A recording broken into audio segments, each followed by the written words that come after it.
Hi, love. Wow, I have a story for you today about how the other week I got scammed. Big time. And I'm going to bring you inside all of the hot little details. But one of the things that stood out to me as I was walking the path, because the process of being scammed took a couple of hours. And as it was happening, and especially once I figured it out and I was putting all the pieces together and connecting the dots and processing it afterwards, I was like, holy shit, this is how so many women who are getting divorced feel. Like, I don't understand. The person who I'm divorcing is not the person I married. I got faked out. I got scammed. I got taken for a ride because there was not integrity. My ex was not in integrity, and I got the wool pulled over my eyes, right? Have you ever felt that way? Like they didn't come through with what they promised. You know, so many folks who talk about, but we took vows, right? And I think those feelings that I was feeling when I got scammed and making sense of it was about this. How did I not see this coming? Feeling grossly taken advantage of, feeling like such an idiot. Like, I was so embarrassed in the hours afterwards, days afterwards. I even said to my husband, like, I cannot talk about this with other people for a while because I am so triggered about it. And this was just about getting scammed and some money and some time and some feelings or whatever, right? This isn't years and years of being in relationship with someone. So I'm going to tell you the story of how I got scammed the other week. And if nothing else, like, don't fall for this scam, right? This is a public service announcement. You need to know. But the other piece that we're really going to unpack in this episode today is how, from a law of attraction perspective, love, I was a vibrational match for getting scammed. And if you just slammed on the brakes or said, screw that, Dawn, I'm turning this podcast episode off, I was not a vibrational match for being treated like shit from my husband, I just want you to hang in there with me, because it's really only when we can really see ourselves clearly that we can unhook and shift and rise. And so, did I know in those moments after I got scammed that I was a vibrational match for getting scammed? Yes, I did. And did I even fully understand the extent to which until I sat down and mapped out this episode for you? No, but guess what? Now I do. And now I am that much more aligned today than I was those weeks ago. And that's how it works, loves. When we heal, when we rise, when we move our vibrations to the next level. And that's when we attract more and more and more good stuff. Now, the trick about raising your vibration when you're going through one of your shittiest life experiences is it takes a lot of intention and a lot of energy and a lot of honesty with oneself. And that sucks when you're already feeling like crap about yourself. So I want you to know at the front of this episode, you are pure magic. Just because I got scammed and I was a vibrational match for getting scammed is not a reflection about who I am. What it's a reflection of was how grounded or not grounded I was in a moment in time in my life. What it is a reflection of is how I have a hard time managing anxiety during certain triggers, right? It's about some skill sets, right? What it is a reflection of is how difficult it is for me to embody my belief system when I'm in kind of a fight or flight state, right? I know you have a belief system, love. I have a belief system. It's faith-based. You know on an intellectual level that you are meant to have good things, that source energy, God, whatever you call it, right, is looking out for you and intends for you to be blessed and abundant. But when the chips are down and we're feeling it and we're like in the trenches, how good are we at really feeling in touch with that? And, for most of us, it's a mixed bag, right? So on the day that I got scammed, I'm going to walk you through how it became, like, just how I was ripe to get scammed, right? But that's the key, is what you are experiencing, the fact that you are a vibrational match for divorce love.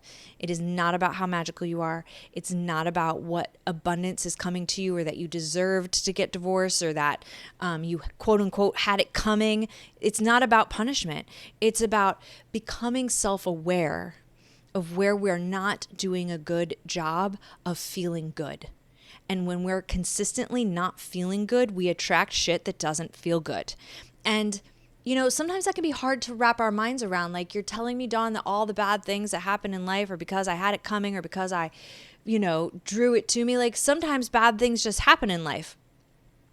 I hear you.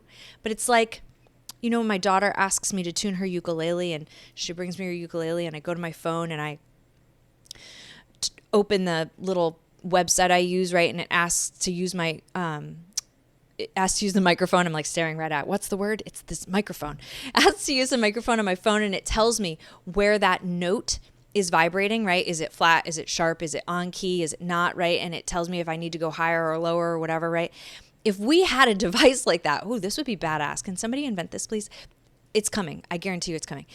If we had a device where we could go around and measure our vibrations, each of our vibrations, to know if we are attracting beautiful things or not.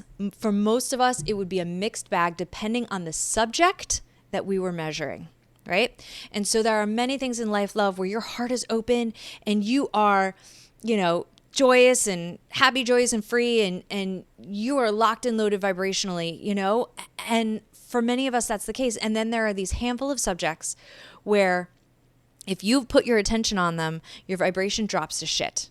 That's like my curse word of the day, isn't it? And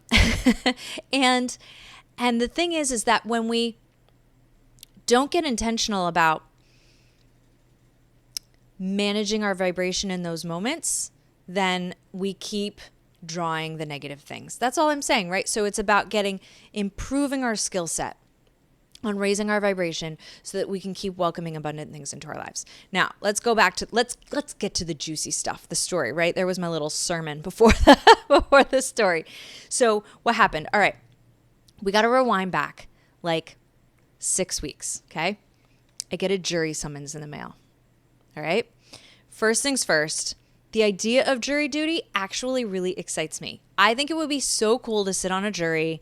I love sitting with people and understanding how they think and what motivates them. And I love balancing logic with, it's super interesting to me. And I think it would be really cool. Let me tell you what I don't love about jury duty is that I am self-employed. And if I'm in jury duty, I'm not at work. And if I'm not at work, I don't go to the grocery store that week. That's a little dramatic, right? But and look, even the narrative that I'm telling you is, if I have to go to jury duty, scarcity, scarcity, scarcity. Okay. So I get a jury summons and I immediately throw a temper tantrum because somebody is telling me to do something that I don't get a say about, and I'm not okay with it because it activates scarcity around me not going to work where I haven't planned for it, right? Because it was right around the corner. So I call the office and I'm going to explain to them and I'm going to get out of it. Surely they'll understand, this is my situation and I can't do, there is no exemption for being self-employed. That's not a thing. Although I feel but anyways. So already I'm feeling like this is not fair. So vibrationally, I'd be so curious to see where it is on the scale, but this isn't fair. Something is happening to me. So now where is my belief system about everything is always working out for me, that my higher power has things in hand, that I am blessed, that I am cared for, that everything is on purpose, right? Nope, that was not activated in this subject at that moment. It was not fair. And I was anticipating something bad happening, not something very good happening. So the lovely woman on the phone she offers me many dates to reschedule jury duty, which made me feel slightly better about it because then I felt more in control, right? Because vibrationally, where am I when somebody tells me to do something I don't want to do? I get annoyed. I get angry. I get impatient. I get, right? Like vibrationally low. Okay. But she lets me reschedule. I'm grateful for her assistance. I reschedule it. We send in I do all the paperwork. I take all the notes on the backs of the papers about who I spoke to, what time I spoke to. I mean, I was thorough. Okay. So fast forward, I get my new rescheduled jury date in the mail. I have it calendared. Now I can plan recording because PS jury duty is on Monday and I record podcasts on Monday, right? So now I can plan to make sure that I've recorded an extra podcast episode so that I don't get behind on all the details, right? Okay, so now it's the Friday before I'm going on vacation, and it's about 3-something in the afternoon, and I get a voicemail from a fairly local phone number. And that's interesting because, I just moved here a couple years ago, and so my phone doesn't ring from this area code like a whole lot, spam and whatnot anyways. And so I was like very curious. It wasn't my kid's school. It wasn't, it wasn't anybody I had programmed into my phone. So like it was weird, right? So I check my voicemail and it's a law enforcement officer saying that there is a warrant for my arrest because I did not attend jury duty when I was scheduled. So what happens? My heart starts racing. I'm angry. So I'm scared and I'm angry. There's a warrant for my arrest, which activates my good girl programming, right? Because I'm a good girl and now I feel like somebody thinks I'm a bad girl. And that for me, this thing, like I feel like I'm going to get in trouble, right? That's now we can see where that is still got its little tendrils in little spaces, right?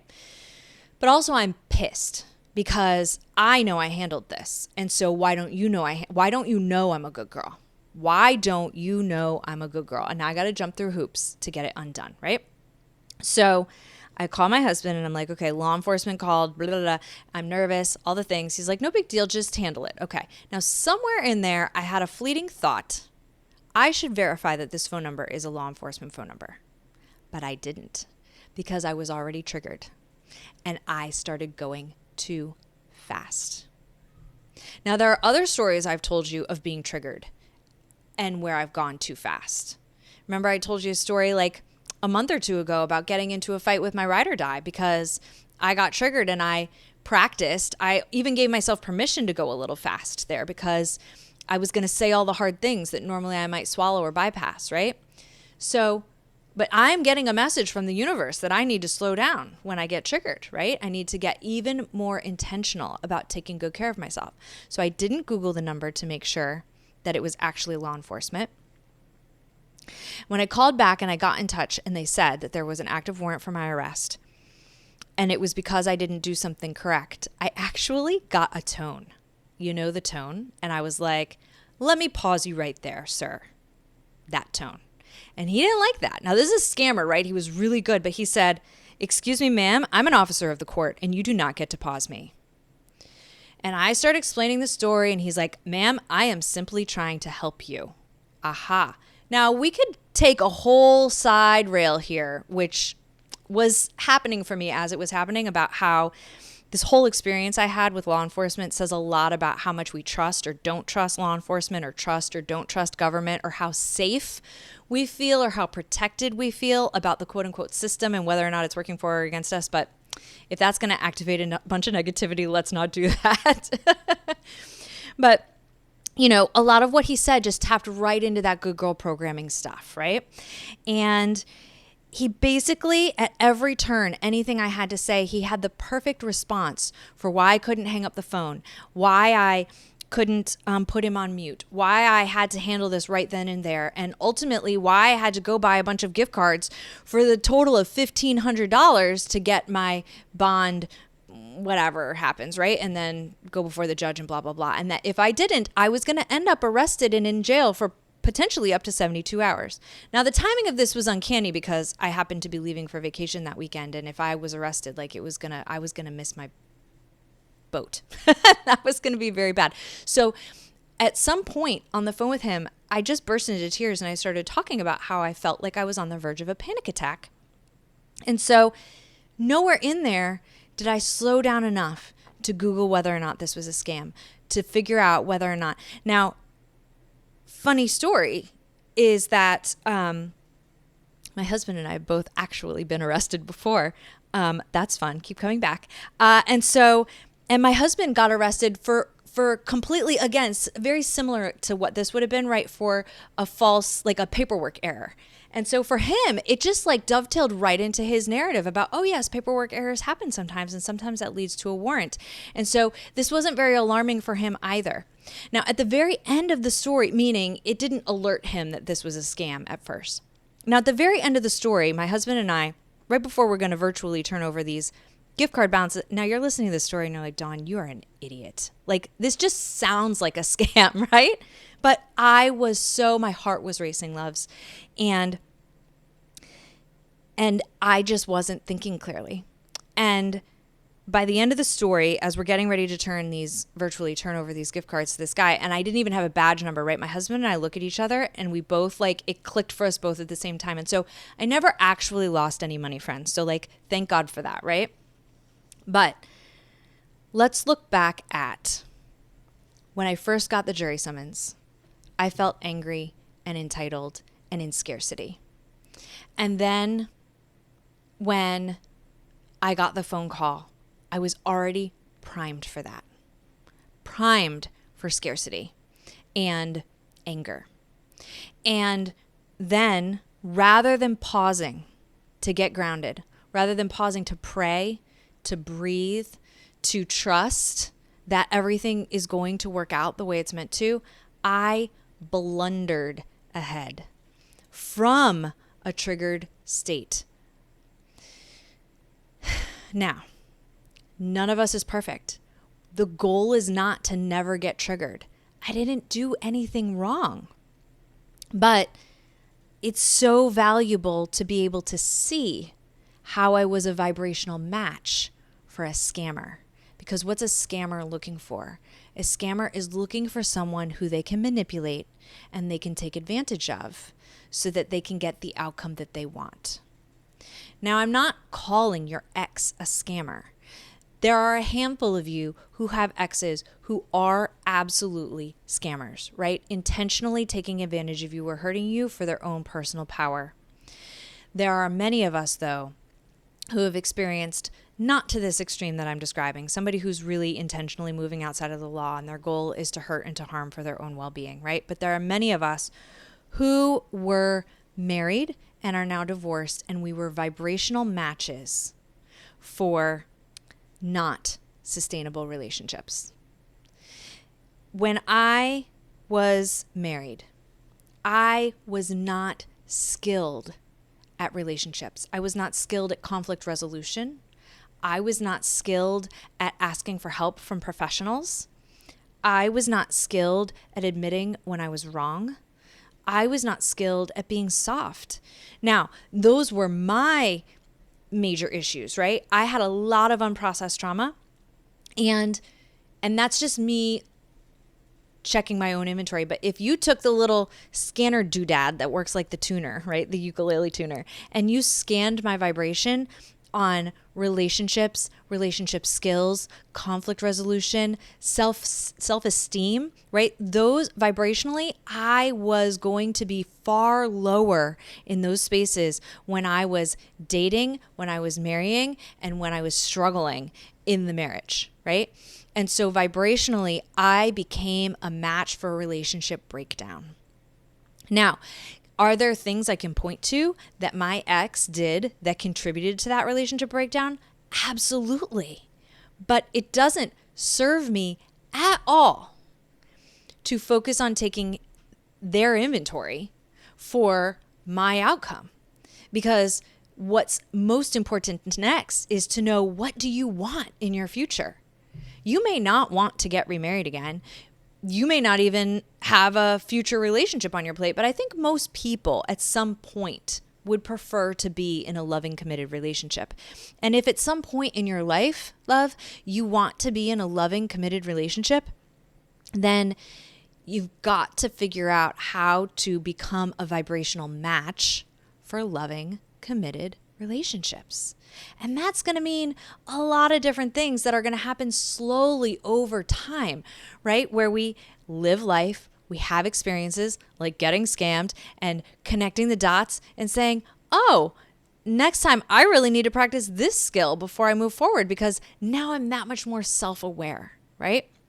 So when it came to relationship skills, I had to really learn how to stay loving and kind and cool and collected in an argument. I had to learn how to say, wow, I did not do a good job of that. I'm really sorry. I had to learn when to let things go and when things really needed to be unpacked. I had to learn when I needed to ask for help from a therapist or a coach or whomever because it was outside of my skill set. I had to learn so many things to be able to have the healthy, functioning marriage I have today. And I had to also get really good at knowing myself well and believing in myself enough to know my worth and to not feel insecure all the time and to not, because a loving, secure relationship vibrationally means being able to have a loving, secure relationship with myself first. Because if I don't have a loving, secure relationship with myself first, then again, back to, oh, well, Dawn, let's measure where you are in the scale of security. Let's measure where you are in the scale of self-acceptance. Let's measure where you are on the scale of open-heartedness, right? Now, again, those things are going to be different on different subjects because there are some places where I still get insecure. Like when I got that jury summons, it said I couldn't go to work on the day I needed to go to work. I got insecure. Oh no, what if I get behind with seeing my patients? What if I get behind with recording podcasts? What if I feel I felt out of control, right? So when I feel not in control, I still vibrationally become a bit insecure. Okay, great. That's the next thing for me to work on, right?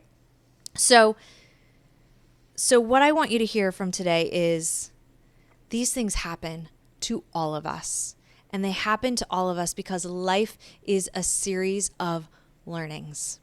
We were never meant to come and get it all right. And I know you took vows, love. And I know that you meant those vows when you made them. But the thing is that we change and we grow and we learn and we integrate and we internalize things. And we don't have to stay the same from then to now. And he didn't have to stay the same from then to now, right? We have to make space for our humanity. And we have to make space for the gray area. And when painful things happen in our lives, it's not because I was a bad girl or because you were a bad girl or he was a bad boy, right? It's because that is the journey of life. Living, learning, growing, and figuring out how to have a fun, amazing, feel good about ourselves and about each other time, even while we're doing those things, right? So now we're back to the story where, okay, it's the day I got scammed and now I have all these gift cards that I can't use anywhere. I'm so annoyed and I'm so embarrassed and I feel like such an idiot because anybody watching this show would be like, look behind you. Actually, when I retell the story, people say like, holy crap, this scammer was really good. But they never actually got any money, right? And so I'm like, okay, what am I going to do with these gift cards? And so far, I'd like to tell you, I've decided to take that pain and to turn it into power, right? And so first things first, we went inside the store and we bought a handful of household things, right? There's stuff like some art supplies for my kid and like new pruning shears for, when I buy flowers for myself or when my husband buys flowers for me because I love having fresh cut flowers. I also love having plants. We have a lot of plants around here. But we need pruning shears for all these things. I love nature and all that. So new pruning shears, art supplies, new water bottle. I don't know, just a handful of things, right? My daughter used the art supplies that we bought that day. She has used them nonstop for the last 2 weeks. And when we went on our family vacation, she made little art things for all of our wait staff, our servers, she gifted people beautiful pieces of art with the art supplies I bought her on the gift cards that the scammer, right, that whole domino thing that happened, right? So right there, boom, some beautiful things happened. Next thing, I just intuitively, there was somebody who works for our family here and there, and just intuitively this person's face came into my mind and said, okay, you're going to give this person one of these gift cards. And so when I saw them this week, that's what I did. And this person was like, Dawn, you have no idea. I don't know how you knew, but you have no idea. And then producer Joy, you may not know this, but she founded a charity once upon a time. And she is an amazing magical unicorn. And that charity is having an event later this summer and needed some things donated, and she asked me, and I absolutely, here, please take these, right? So turning this pain into power and doing good with something that started as a negative vibration and making the absolute most out of it, and not even just finding acceptance with it, right? But turning it into things to be grateful for. And I know that me being scammed about jury duty it pales in comparison to the path that you're working right now. But I want you to see the steps in it so that you can take this pain and you can take your power back. You can see where you're vibrationally attracting pain, and you can look at creative ways to flip it into power love, because that is how you bring good things to you faster and not end up, many of us got stuck in a post-divorce phase for years. and yes, healing from a divorce does take in layers. It does take years, right? But there are many women who I've spoken to over the years, and not just women, many people I've spoken to over the years who get stuck in specific stages of divorce healing for years at a time, stuck in scarcity, stuck in resentment, stuck in fear about the future, or feeling like good things just aren't coming to them. And so I want you to hear how once you realize what you're a vibrational match for, you now have way more clarity to shift what you're a vibrational match for. Now, that doesn't mean that you have to work your tail off to suddenly, there are plenty of things in life. I could point out a handful of them to you today that I know I am not high vibe about. I don't sit and perseverate on those things intentionally. I intentionally try to get off those subjects, because when we perseverate on the things we're negative about, we are now embodying that low vibration thing that increases how much negative shit we're attracting to us, right? So when I feel myself dropping into a topic, and there are plenty of them that I am negative about, I often work to change the subject in my mind body, to go do something that feels better. And then trust that it is my intention to heal that thing. It is my intention to transmute that thing, that negative, into a positive, but it's going to come as a result of a process along the way. And me sitting and focusing on it right then and there isn't going to do it, right? So I trust that, I'm going to go to a yoga class and something's going to shift. I'm going to take the perfect homeopathic remedy and something's going to shift. I'm going to go to the chiropractor, and all of a sudden later that day, because something out of alignment came to alignment, something's going to shift mentally. I'm going to go to church, or I'm going to go to a coach. I'm going to go to things, and I'm going to be blessed with aha moments, insights, awarenesses, healings of the heart, bits and bobs of self-acceptance and acceptance for others, because the more I accept myself, the more I accept you and all the other people. And as these things come, those subjects will shift over time. But don't focus on them, love. Don't call your girlfriend and talk over and over and over again about what an asshole your ex is. Don't do it. Don't sit in your journal and write over and over and over again about all the ways that you've been hurt by the infidelity. Fun fact, in the post-divorce roadmap, the 21-day immersive journaling experience, I actually put bonus prompts in there for people who specifically have experienced infidelity. And some of the prompts in there are to write a drama-free, no villain narrative of the story. Do you know how hard that is for women? I can't do it, Dawn. I don't understand it. I won't do it. It's not fair. I shouldn't have to do it. He's an asshole. I hear you.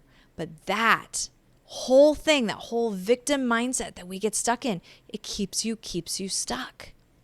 So yes, we have to process the depths of our grief. We have to get it out, but we want to do that in very intentional spaces. We want to go to an EMDR session and do that. We want to go to a Reiki healing session and do that.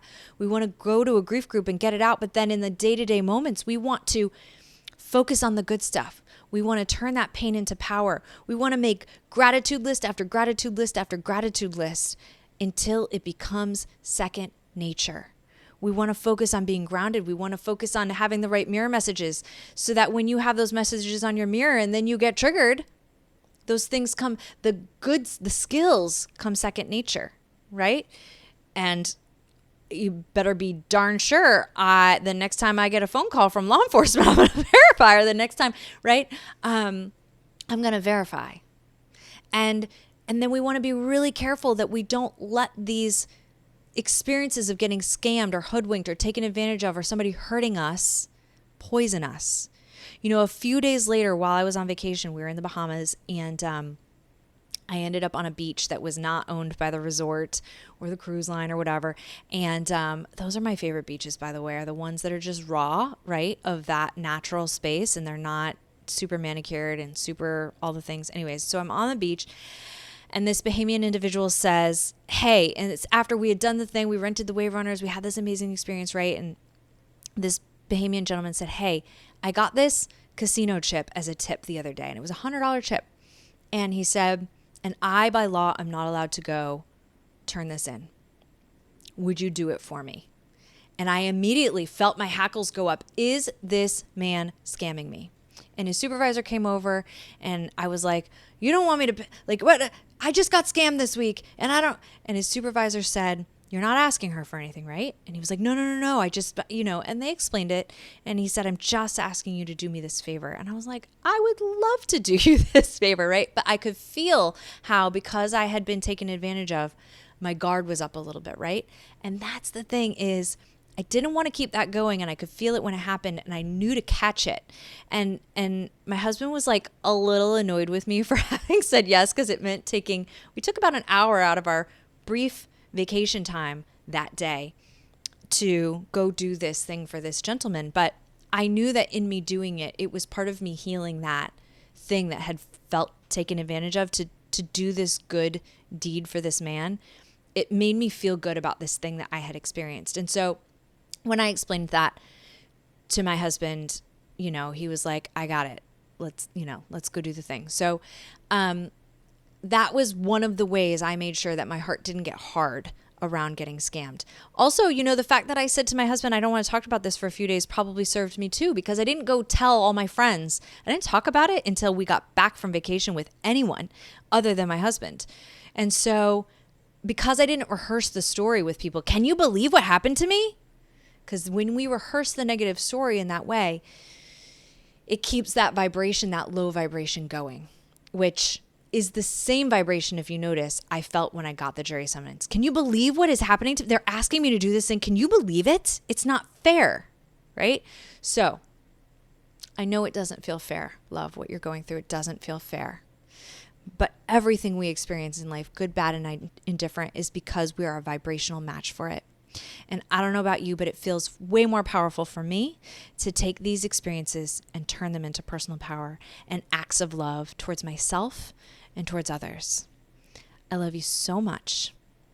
Thank you so much for being here. Peace.